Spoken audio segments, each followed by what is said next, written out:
இந்த சகை என்ற மனிதன் அவன் ஆயக்காரனும் ஐஸ்வர்யமும் உள்ள ஒரு மனிதன், ரொம்ப பிரசித்தியானவன். அந்த எரிகோவில் ரொம்ப பிரசித்தியானவன். அவன் ஆயக்காரர்களுக்கு டாக்ஸ் கலெக்டராக இருக்கிறான்.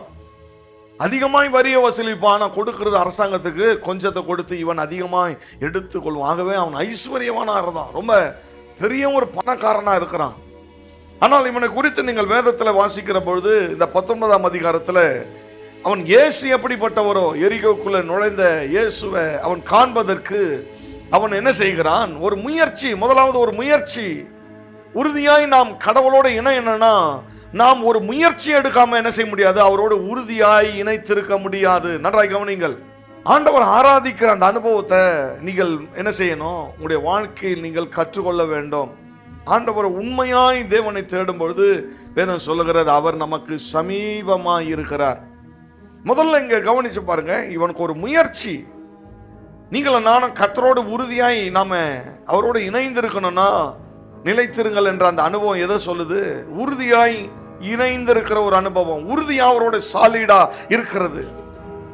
சில மரங்கள்ல சில கொடிகள் இருக்கும், செடிகள்லாம் இருக்கும், பார்த்துருக்கிறீங்களா? அதுங்க என்ன செய்யாது, என்ன பண்ணாலும் அது வேறு மாதிரி அது அப்படி இணைந்து இருக்கும், ஸ்ட்ராங்கா இருக்கும். அதை கையில என்ன செய்ய முடியாது, சீக்கிரத்துல அதில் எடுக்க முடியாது. கொடிகளை என்ன செய்ய முடியாது, எடுக்க முடியாது. ஒரு உறுதியா அதோட கனெக்ஷனா இருக்குது. இன்றைக்கு நாம் கிறிஸ்துவோட உறுதியா இருக்கிறோமா? பவுல் சொல்றார், கிறிஸ்துவின் அன்பிலிருந்து என்னை பிரிப்பவன் யார்? ஏன் அப்படி சொல்ல முடியுது? உறுதியா இருக்கிறார். உபத்திரவமோ அப்படின்றார், நிர்வாணமோ நாசமோ பசியோ எது வந்தாலும் கிறிஸ்துவின் அன்பிலிருந்து என்னை பிரிக்க முடியாது அப்படின்றதுக்கு என்ன அடையாளம்னா, அவர் உறுதியாய் தேவனோடு இணைந்திருக்கிற அந்த இணைப்பை காட்டுகிறது. என் அன்புக்குரியவர்களே, இன்றைக்கு நீங்களும் நானும் கடவுளோடு எப்படி இணைந்திருக்கிறோம்? கடந்த காலம் எப்படி நம்முடைய வாழ்க்கை தேவனோடு இணைந்திருக்கிற ஒரு அனுபவத்தில் நாம் வாழ்ந்திருக்கிறோமா? சற்று ஆராய்ந்து பாருங்க. நம்முடைய ஸ்பிரிச்சுவல் லைஃப்பை நம்ம எவ்வளவு முக்கியத்துவப்படுத்தணுன்றத சற்று கவனிங்கள். இன்றைக்கு உங்களுடைய வாழ்க்கையில நீங்கள் உறுதியாய் தேவனோடு இணைந்திருக்க இன்றைக்கு உங்களை ஒப்பு கொடுங்க.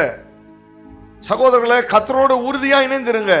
இந்த இடத்துல நீங்கள் கவனித்து பாருங்க, ஒரு முயற்சி அங்கே சகை எடுக்கிறார். நான் இயேசு எப்படிப்பட்டவரோ என்று அவரை பார்க்க அவன் வகை தேடுகிறான். வாய் அளவுக்கு பெயரளவுக்கு ஒரு கிறிஸ்தவர்களா வாழ்ந்துட்டு இந்த உலகத்தில் போகிற ஒரு வாழ்க்கையை நாம் தெரிந்து கொள்ளவில்லை. நான் சொல்லுகிறேன், வாழ்நாள் முழுவதும் உலகத்தில் மறைக்கிற வரை நான் கிறிஸ்துவோடு உறுதியாய் நிலைத்திருக்கவே நான் விரும்புகிறேன். அதாங்க கிறிஸ்துவ வாழ்க்கை.